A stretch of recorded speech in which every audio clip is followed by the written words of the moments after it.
In an alternate universe, Mark Grayson, aka the Invincible, has sided with his father, Nolan, aka the Omni-Man, as they conquer Earth in preparation for the superpowered alien race Viltrum. As the last hero standing, the Immortal fends off Mark by himself. He grabs Mark by the throat when Omni-Man arrives and cuts off his arm.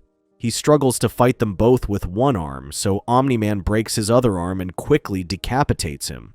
Mark catches the decapitated head in midair and crushes it. Nolan comments on how the Immortal lived for thousands of years trying to make this planet better for its people, and that he hoped he could have seen the truth and sided with him as Mark did.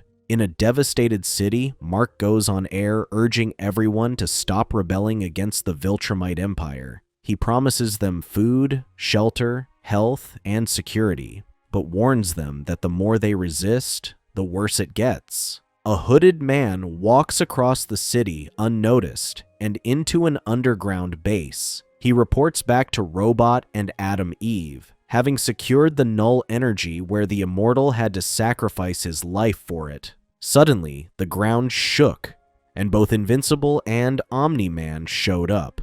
Eve confronts Invincible while Robot takes out Omni-Man with their weapon, which proves to be ineffective against him. Omni-Man murders some of the Resistance members, while Invincible is forced to paralyze Eve when she refuses to surrender. Mark and Nolan calmly tell the rest that they are to be executed, having chosen to become part of the Resistance. Angstrom Levy speaks up and claims that justice will come for them for their senseless brutality. Nolan interrupts and is about to execute him when a portal shows up below him, and he escapes the massacre. The scene returns to the Central Universe, where Mark fights off his father and saves Earth. 1 month after Nolan's departure, Mark still struggles with his father's betrayal. He aimlessly flies around the city, helping people where he is needed. He and his mother decide to move on with their lives, with Mark returning to school while his mother returns to work. Mark is still unable to forgive himself for what happened in Chicago and blames himself for all the people who have died. He later meets with Cecil and begs him to put him back on missions again, claiming that he is ready. Cecil disagrees with him and advises him to focus on his family and studies. He believes that Mark is still suffering from trauma over what happened in Chicago. Meanwhile, the Mahler twins escape prison when a portal opens in their cell. They emerge at a wreckage in an alternate dimension where scientist Angstrom Levy meets them. They speculate that he cannot open a portal within the same dimension, as Angstrom had to use a crater deep enough to reach them in the GDA's prison from where they were. Although initially reluctant to work with the Mahler twins, Angstrom is forced to do so as they are the only ones with their scientific expertise. Angstrom takes them to a warehouse by the docks, showing them a giant machine that the Mahler twins recognize as somatic encoders. He explains how he based them on the twins' design that can read, copy, and even write human minds. The only problem is he can't get it to work, to which the twins explain he needs more processing units to activate it. Before the twins agree to help him, they ask Angstrom what the machine is for and what's in it for them. Angstrom reveals that he has the power to access all alternate dimensions. He claims that some dimensions differ from theirs in the smallest ways, while others couldn't be more different. He explains that each dimension has something unique and valuable, and with this machine, they can share knowledge between dimensions to solve problems they would typically fail. He believes that by doing so, they could save billions of lives, but to do so, he would need help.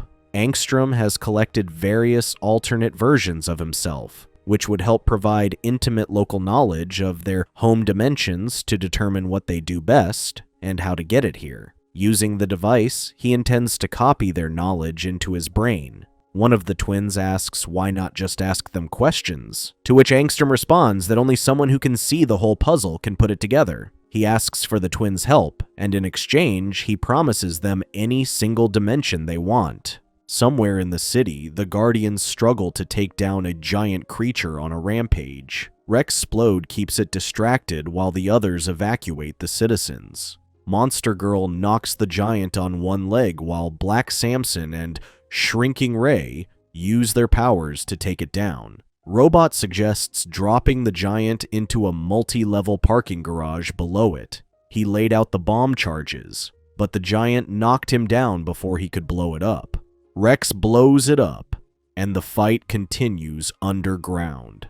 Monster Girl saves Robot when the giant tries to crush him. When she asks what happened, Rudy, aka Robot, explains how he couldn't move. His heart was racing, and he was all sweaty. Amanda, aka Monster Girl, claims that what he is feeling is fear, which she understands is a new feeling to him, given how, before all this, it was just a video game for him. Back at headquarters, Cecil is disappointed with the team's lack of teamwork. He describes the current Guardians to be slow, unprepared, and undisciplined. Their takedowns take too long, and the public pays the price. He explains how they have analyzed their last 15 engagements and narrowed down the problem to a failure of leadership. Rudy explains how he is still adjusting to his new body. Cecil proposes a change in leadership and appoints the recently revived Immortal as their leader. He hopes his 1,000 years of experience will help improve things and work on their coordination. In addition, Cecil explains that the team also needs more muscle, so he is adding Bulletproof to the team. The Immortal quickly jumps into his new role and informs everyone of their new training schedules. Having demoted Rudy, Cecil claims he still wants him to be part of the team. Rudy explained how this was different from the outcome he wanted, but he understood and would follow orders. Amanda tries to comfort Rudy, but he claims that Cecil is correct and that he needs to get it fixed. Back at the Graysons, Debbie is surprised when Olga, Red Rush's widow, shows up unannounced. She has just returned from her trip to Moscow. Debbie explains how when she first saw Olga with a knife, she thought she was out for revenge on Omni-Man murdering Red Rush. Olga claims poison would have been easier. Debbie breaks down, both sad and angry at the same time.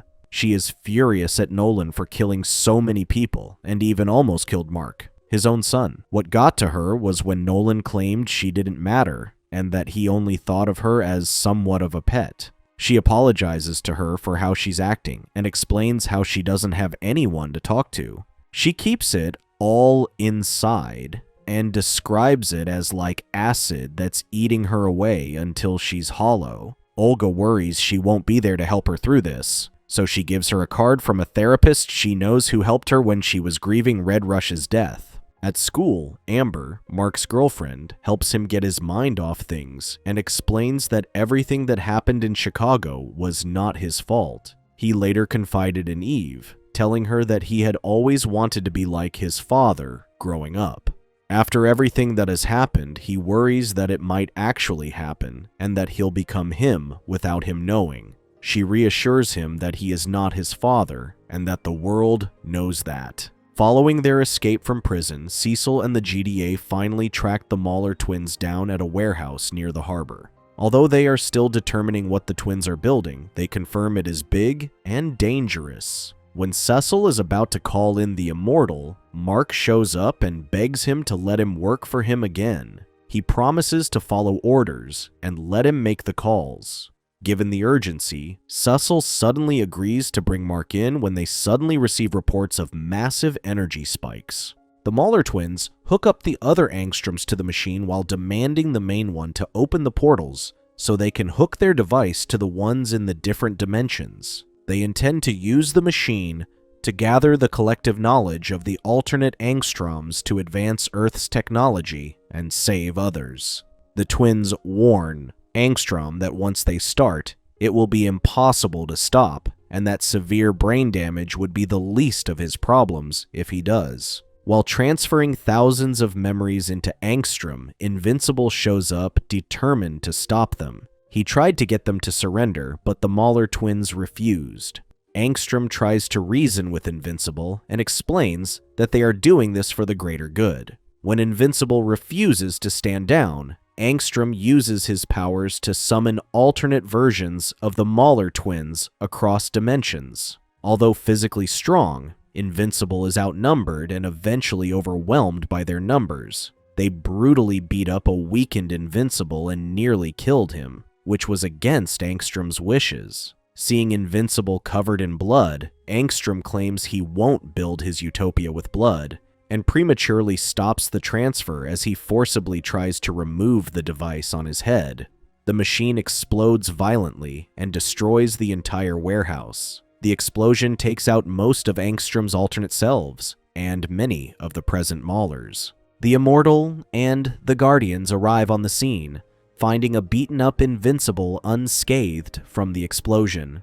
Rex explains how this was not Mark's fault and that he did an excellent job stopping the Maulers from whatever they were planning. Even Cecil was forced to agree with Rex. Mark explains how other people were involved and that even the Maulers didn't deserve this. Cecil convinces Mark to go home while the others check for survivors and determine their plans.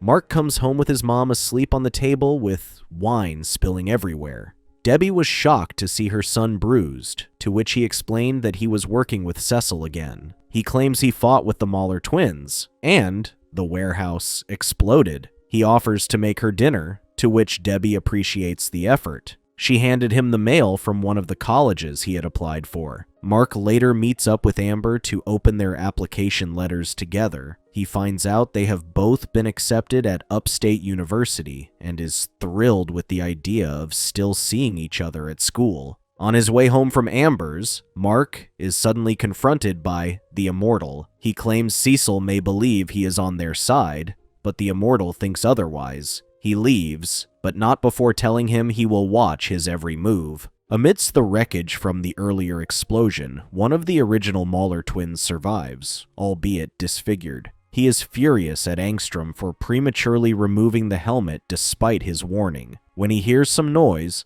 Mauler digs it up, assuming it is his brother, only to find a horrifically mutated Angstrom. Angstrom blames Invincible for interfering with his plan and what happened to him. His mind cannot distinguish between his and the other's memories, and he starts remembering the deaths that the alternate Invincibles caused. He escapes into a portal, but not before swearing vengeance on Invincible and his alternate versions. Mauler gets left behind at the wrecked warehouse and vows never to work for anyone again. Mark is back with the Guardians and is determined to prove to everyone that he is unlike his father, especially Cecil. Adam Eve struggles with her powers after her good intentions become her worst nightmare.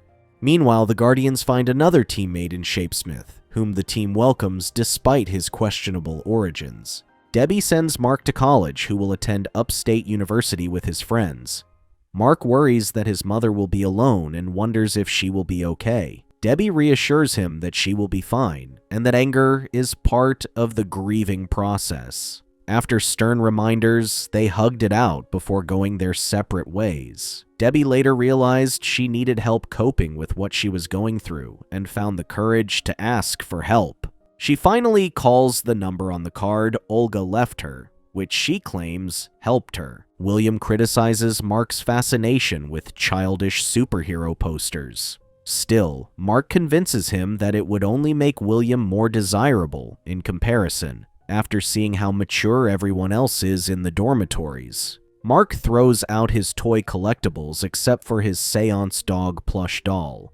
When he returns to the apartment, he sees a sock on the door, suggesting that William is making out with someone. Mark decides to hang around in Amber's room, who suggests they also make out. Mark and Amber take their relationship to the next level and consummate their feelings. Amber suggests she be on top, worried that Mark might get too excited and crush her with his strength. Meanwhile, a backstory is told that began generations ago on the planet Unopa. The Unopans had achieved harmony with nature and technology in a peaceful and thriving world. Everything changed in the blink of an eye when a dark force invaded the planet. While most of the ones who died never knew who their conquerors were, the ones who survived quickly learned of the name Viltrumite. However, the Unopan spirit was unbroken. Biding their time for decades and waiting for a moment of weakness, they rebelled against their oppressors. Unfortunately, they still stood no chance against them and were wiped out. Despite the harrowing culling, all was not lost as a few Unipans escaped, abandoning their homes with the promise of new life. The surviving Unipans started breeding camps on various outposts to help rebuild their population. Their vain efforts at survival caught some very powerful attention. Thetis, the coalition of planets' leader, was incredibly impressed with the Unopan's survival after escaping a Viltrumite invasion. He invited them to the planet Telskria to join their ranks. Thetis explains how the Viltrumite campaign has become the scourge of the galaxy and that they stand united against it. Marvin, the current leader of the Unipans, claims that they are working on a weapon against their enemies and would like to join their coalition. Marvin reveals that their breeding camps were also a genetic enhancement program designed to breed soldiers strong enough to defeat a Viltrumite in combat.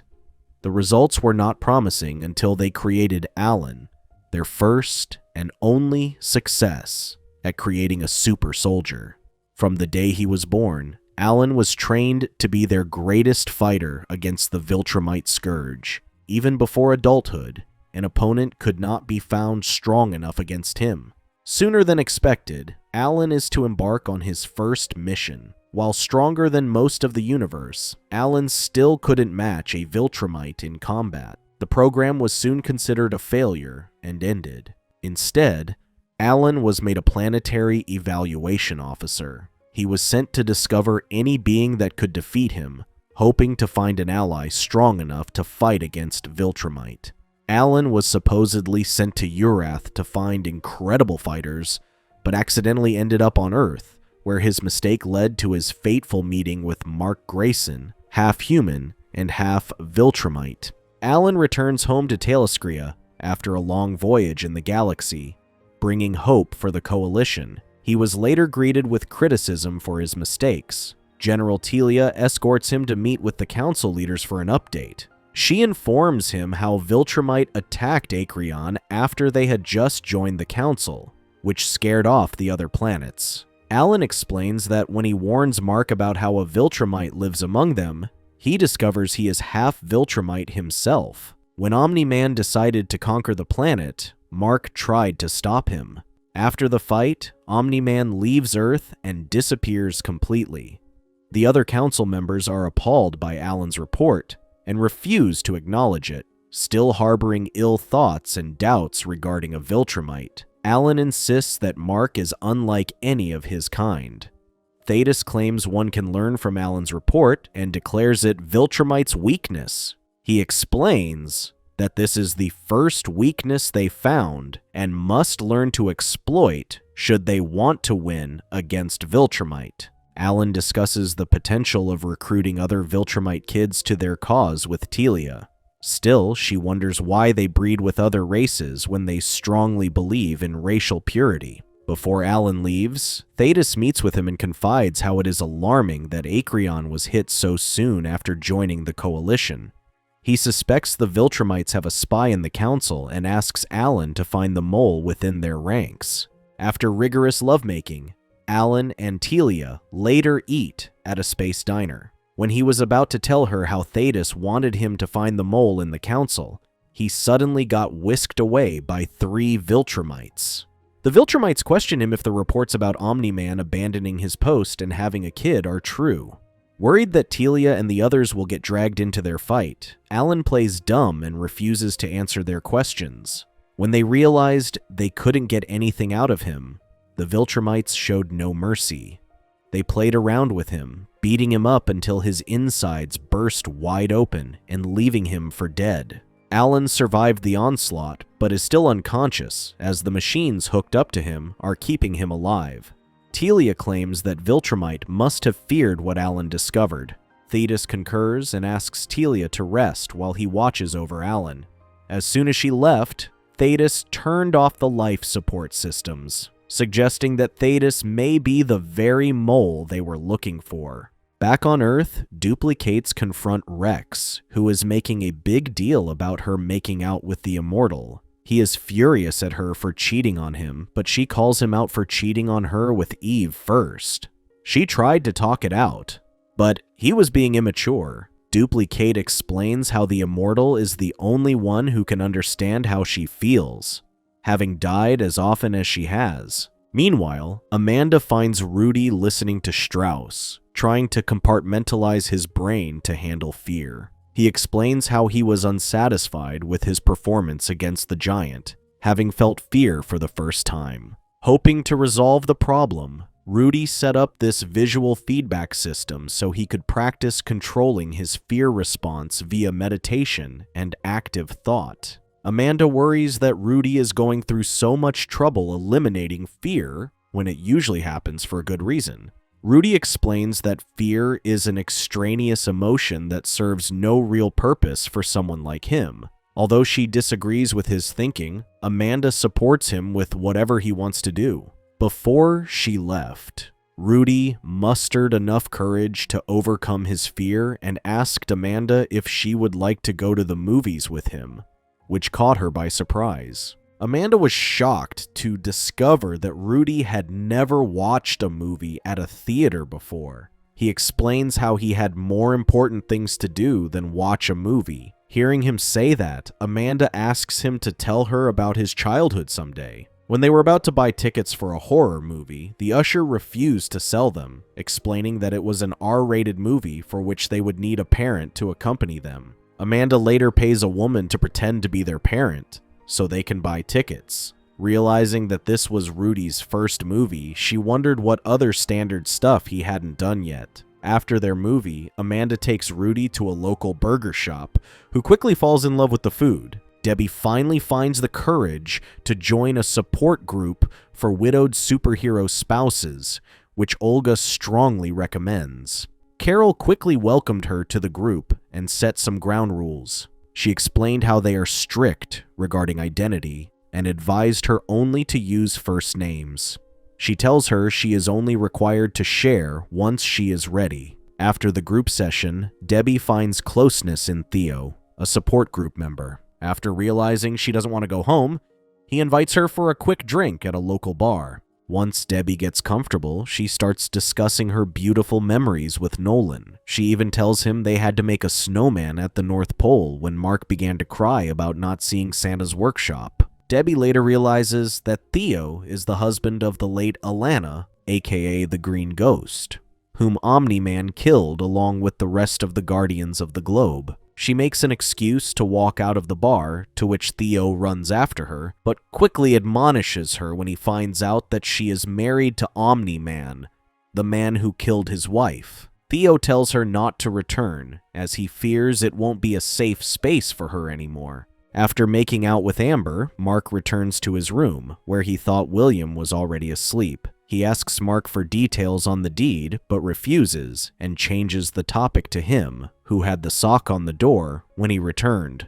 William claims that he forgot to take it off after his demonstration earlier with him. He explains how he is still screwed up about what happened to Rick. Out of nowhere, they get a knock on the door, but are shocked to find the fictional character Seance Dog in person, asking for Mark's help. Mark drags Seance Dog outside, worried that people may see them. He explains how Seance Dog isn't real and only a comic book character. When Seance Dog starts glowing, Mark charges at him and tosses him into the forest. Furious, Mark gives him one last chance to tell the truth. Left with no choice, the alien Nuolzot undoes his transformation. Nuolzot explains how he thought disguising himself as something Mark loved would make it easier to appeal to him. He claims he isn't a threat and asks that he listen to his request, given that the journey to his world has taken him most of his life. Nuolzot explains how he came from Thraxa and was sent to ask for his help. Mark wonders how he knew of him, to which Nuolzot claims rumors of Invincible's heroics have spread like wildfire. He explains how he is the only one to save his people from the meteor showers destroying their world. When Mark is going to turn his request down, William shows up after overhearing their conversation and convinces Mark to help him. Mark informs Cecil that he will be away for a while and that the Guardians can take care of things while he's gone. Cecil reminds him that he works for him, but Mark tries to convince him that many people died because of him. This is his chance to make up for it and save 1 billion lives. Before he leaves Earth, Mark says his goodbyes to Amber, explaining that he needs to go to space for a few weeks, and asks her to tell his mother. After a week-long drive to Thraxa, they have finally arrived. They are immediately greeted by Nullzote's people, to whom he claims that they need to see the Queen immediately. When he finally meets the Queen, Mark is shocked when his father, Omni-Man, greets him. Alan returns to the Coalition with news, but is later met with hostility from the Viltrumite scum when they discover Omni-Man abandoning his mission and siring a human heir. Meanwhile, Debbie continues her struggle to find someone to understand her. At the same time, Mark is convinced to travel to space to save an insect alien race, after having just moved into the school's dormitory. When he finally arrives, he is shocked to find his father, Omni-Man, greets him. Having nearly beaten his own son to death, Nolan was horrified at himself for going to such lengths, nearly killing his family for the mission. He decides to leave Earth without a word and aimlessly drifts across the galaxy, contemplating his actions. When he has had enough of feeling empty and without a purpose, he throws himself into a black hole out of spite for himself. Slowly drawn toward the black hole, he later notices an alien spacecraft being sucked towards it. Feeling remorseful over his past actions, he saves them and escorts them back to their planet. Having saved their people, the Thraxians asked him to stay where he was, seen as a hero and later became their monarch. In the present day, Nolan greets Mark, who is shocked by his sudden appearance after their last grisly encounter. Mark slowly approaches him, to which Nolan assumes he is about to punch him, but instead, he embraces his father. They start arguing over the past, still holding Nolan responsible for the millions of deaths he caused on Earth. Mark gets furious at Nolan for tricking him to travel across the galaxy under the pretense of the Thraxians needing his help. Mark flies away, so Nolan chases after and convinces him to listen. When they return to the palace, Mark is shocked to learn of his father's new wife, Andressa, whom he kisses in front of him. He tries to make sense of the situation, but Nolan explains how he can no longer return to Earth and his previous life. Things get more complicated after Nolan introduces his new child to Mark, making him his baby brother. Mark gets furious at his father for quickly replacing them with a new family, but Nolan insists that is not what happened. He explains how he was lost after leaving Earth and coincidentally found Thraxa after wandering for so long. He claims that saving them gave him a new purpose, but Mark refuses to believe that he has changed. Nolan worries that Viltrum already knows he has abandoned his mission on Earth and will seek him out, destroying everything in their path. He explains how when they finally do, they would see his son from an inferior race and kill him. He pleads for Mark's help in protecting them, admitting that he can't stop them alone. Nolan's worst nightmare comes true when the Viltrumites finally appear on Thraxa. He orders Mark to escort Andressa and his brother to safety while he keeps the enemy distracted. Andressa guides Mark towards the caves in the mountains to hide. She explains to Mark how she did not knowingly replace his mother. When Nolan saved many of their kind, they asked him to stay as their savior. She explains how it was hard to know him initially. He seemed hurt and closed off after what happened on Earth. She quickly fell in love with him even before knowing his story. Their conversation is interrupted when Lucan arrives and immediately confronts Mark after confirming him to be Nolan's son. Lucan claims he will have him join the Empire if he proves himself in battle. When he hears a baby cry, Lucan gets furious after discovering that Nolan has another offspring, but with a Thraxian this time. Mark confronts Lucan, but is quickly beaten to the ground. He starts questioning if he is indeed Nolan's heir, considering his weakness. Nolan shows up and fends off Lucan while Mark saves Andressa and his brother from the falling debris. Nolan disembowels Lucan and impales him to the wall, where he immediately passes out. He tells Andressa to go deeper into the caves and asks Mark to join him as there are still 2 more Viltrumites they must defeat. When Nolan and Mark return to the battlefield, they were too late, as the Thraxians had already been slaughtered. Nolan gets furious and takes it out on Mark, unsure why he cares for them, thinking they are a weak race. Mark explains that being weak doesn't mean they should die and claims that he should have felt this way back on Earth when he mercilessly killed people. During their argument, Viltrumites Vidor and Thula show up and ridicule Nolan for becoming weak. Nolan charges at Vidor while Thula confronts Mark. While exchanging heavy blows, Nolan gets distracted when Thula tries to choke Mark and he knocks her away. Nolan reminds Mark to stop holding back, or he'll get them both killed. He tells him to fight like a Viltrumite, but Mark refuses, claiming he doesn't kill people. Nolan explains that if he doesn't take it seriously, everyone on the planet, including them and his brother, will be dead. Seeing the lifeless bodies of the Thraxians, Mark finally channels his inner Viltrumite blood and goes on the offensive against Thula. Their fight quickly becomes a brawl, with fists clashing against each other and blood spewing over the battlefield. Nolan eventually overpowers Vidor and smashes his head. When Mark wavers during battle, Thula cowardly stabs him in his hesitation. When she's about to finish him off, Nolan punches her away and pulls her back to rip her jaw apart with her blade, killing her. With the battle seemingly over, Nolan checks on a severely wounded Mark when Lucan flies out of nowhere and kicks Nolan from behind, shattering his spine. Lucan collapses, but not before he tells Nolan that the next time he kills someone, make sure they're dead. Mark regains consciousness and sees Nolan being transported to a Viltrumite ship.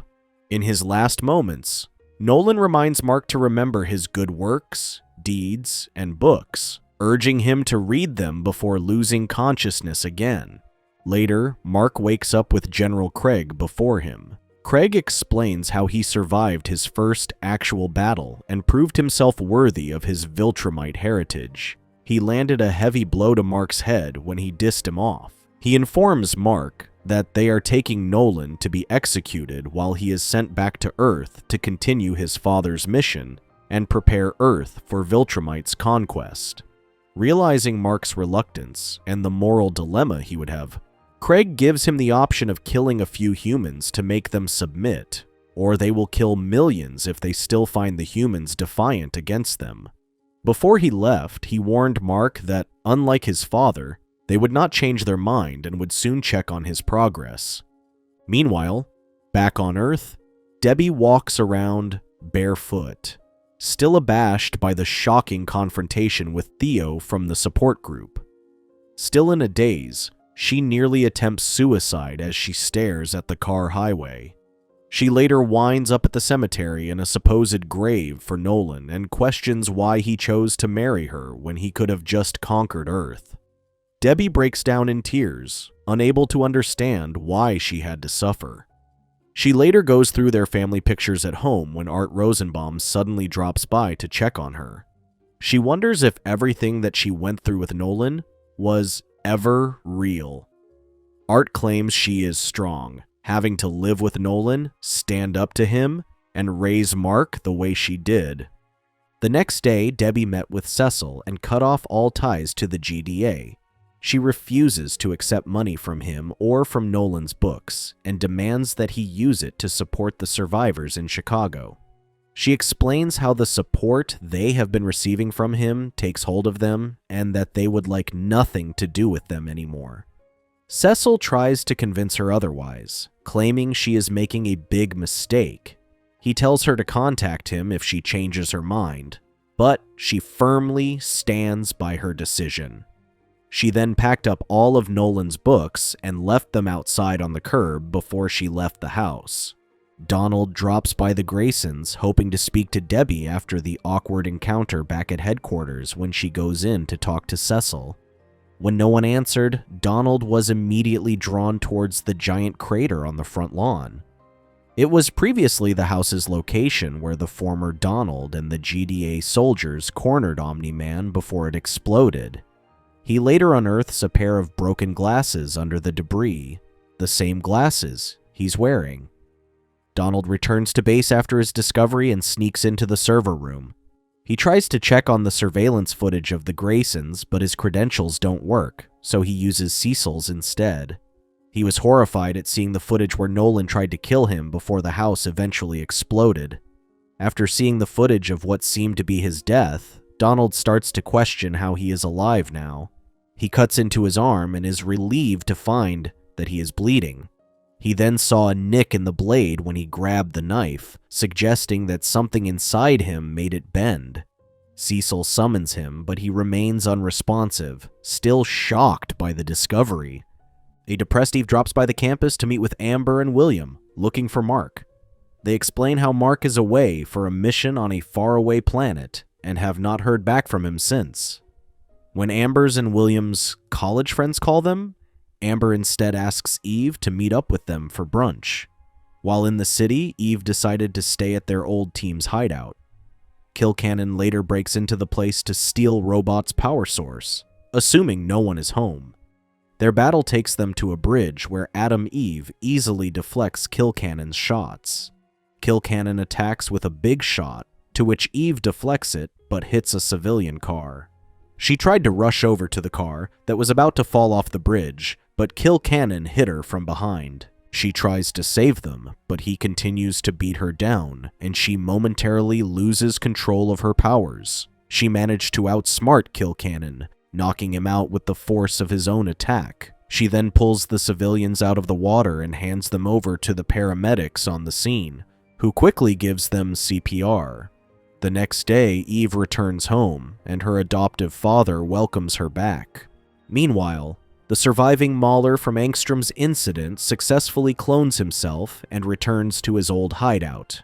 Mahler demands his clone call him King Mahler while he derogatorily works him to the bone doing laborious physical work.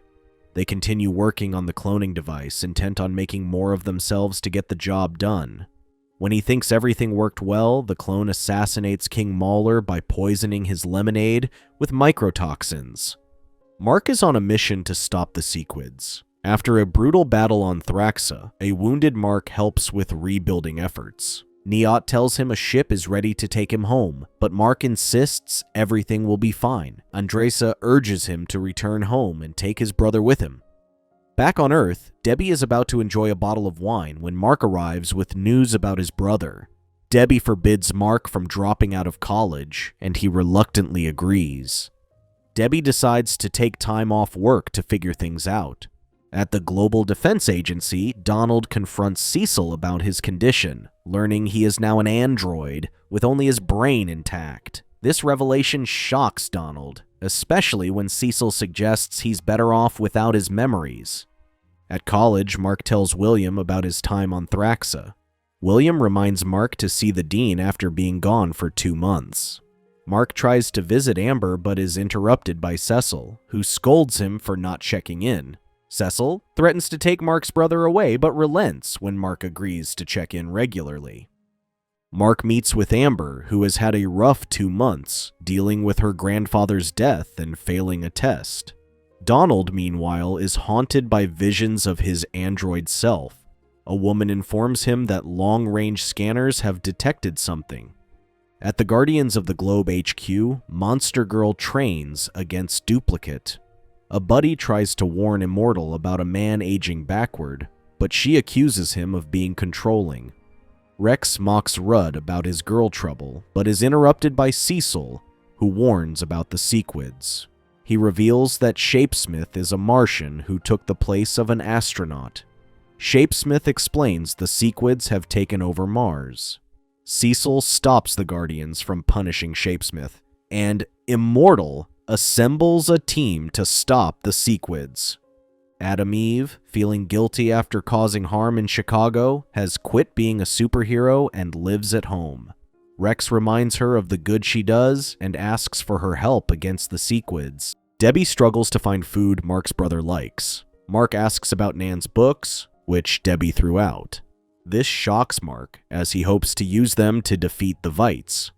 Cecil requests Mark's help against the Sequids, offering to look after Mark's brother, but Debbie refuses.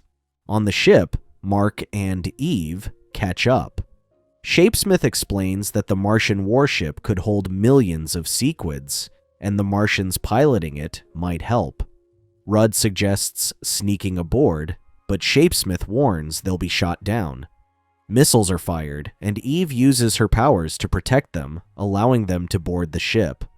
A battle ensues, with Bulletproof attracting the Sequids while Rudd prepares a blast. Eve generates a protective bubble, but the sheer number of Sequids overwhelms her, leaving Rudd defenseless. The episode ends with Eve unconscious and Rudd in peril.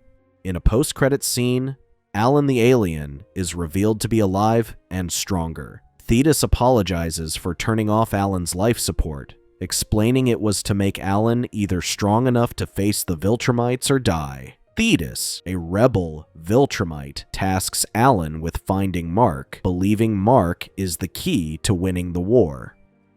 Episode 6 of Invincible Season 2 picks up from Episode 5's cliffhanger. Invincible and his team are battling the Sequids, while Rex is the last Guardian fighting the Lizard League. The episode opens with intense action and explores the struggle of balancing superhero duties with personal life, focusing on Mark and Amber's troubled relationship. At the start, King Lizard shoots Rex, seemingly killing him. In space, the team protects Eve and Rudy from the Sequids, but gets overwhelmed. Shapesmith sacrifices himself to shield them. Rudy deploys a device to stop the Sequids, and Invincible activates it, freeing Russ and winning the battle. However, the Sequids regain control of Eve and Rudy, but Invincible and Immortal quickly stop them. On Earth, King Lizard claims the Guardians are dead, but Rex gets up and kills him before passing out. Shrinking Ray emerges alive from a goon. Several Martians demand Shapesmith pay for unleashing the Sequids, but Invincible refuses, leading to a chase. Rooney struggles to fly the ship, and Shapesmith is little help. Invincible destroys the Martian fighters and reunites with Eve. Cecil updates Debbie on Mark's success, but is really there to take Mark's brother. Debbie rejects his help. At the GDA, Ruse returns, and the team learns about the Lizard League tragedy. Immortal mourns Kate, and Mark notices Eve is upset about Rex. He later tells Amber about Kate's funeral. At home, Debbie praises Mark's brother, naming him Oliver. At Kate's funeral, Immortal gives a touching eulogy. Mark and Amber have an awkward coffee date. Amber admits she hates lying and feels isolated. Mark finds Rick recovered at the dorm. Donald tells Mark that Rick underwent intense reconstruction and will be monitored. Rex asks Mark to visit and admits his regrets. Mark opens up about his girl troubles. Debbie hires a nanny, rejecting a candidate sent by Cecil. Another applicant, April Howsam, admits Cecil sent her but impresses Debbie with her honesty. Cecil asks Eve to join the Guardians, but she declines. Amber and Mark both seek advice from Eve and Art, who tell them to cherish their time and talk. Mark learns about Thrag and gets Nolan's books. Rick and William walk across campus, and Rick worries he's not himself. William reassures him.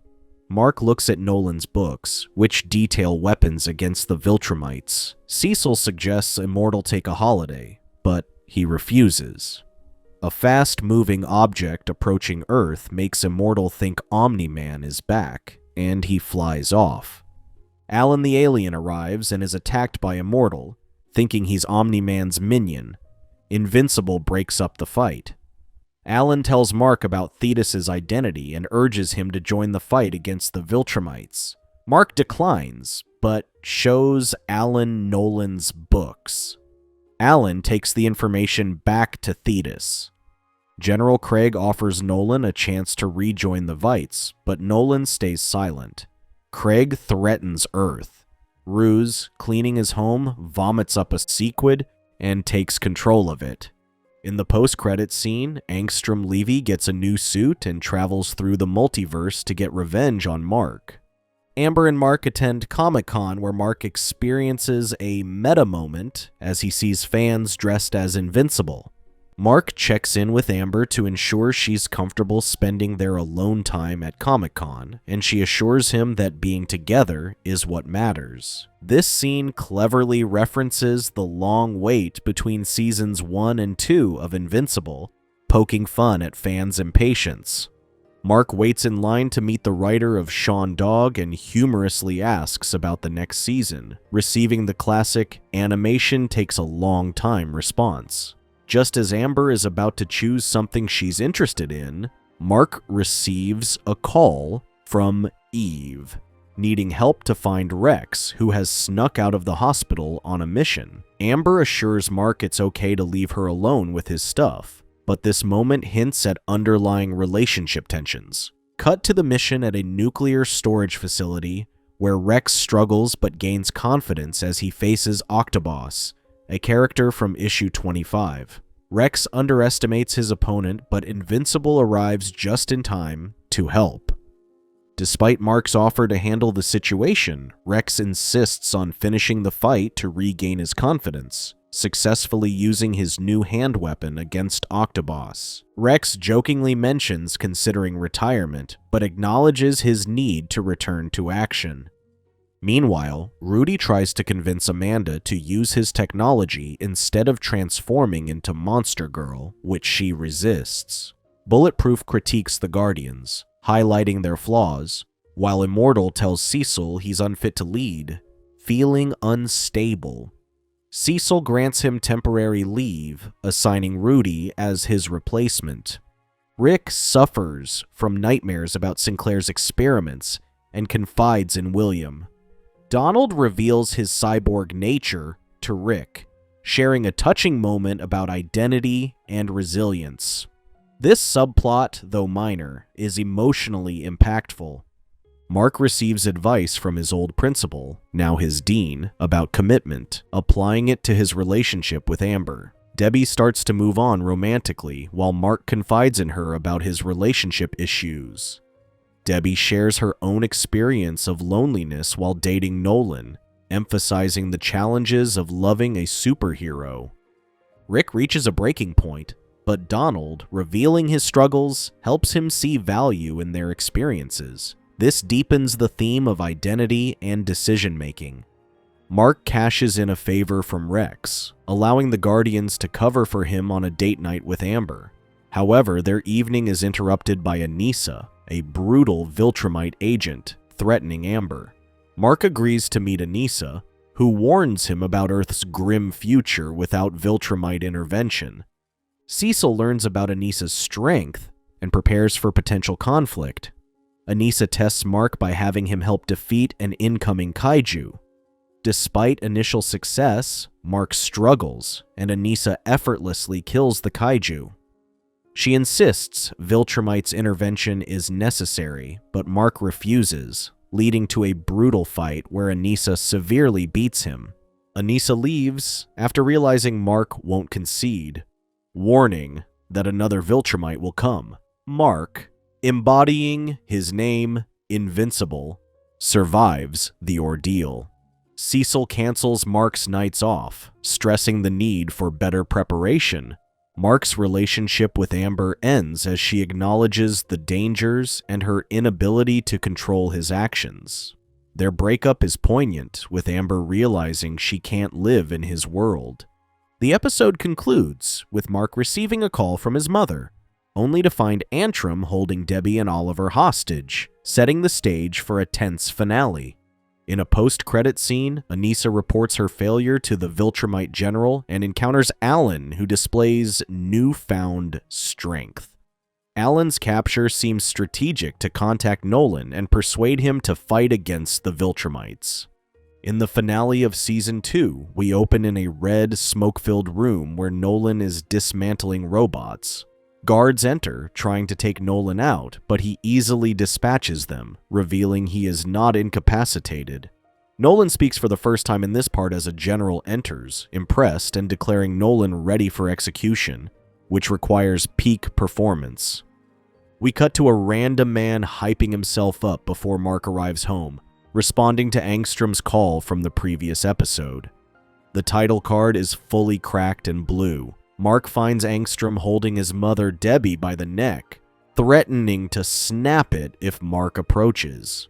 Angstrom blocks all signals within the house, including Mark's earpiece.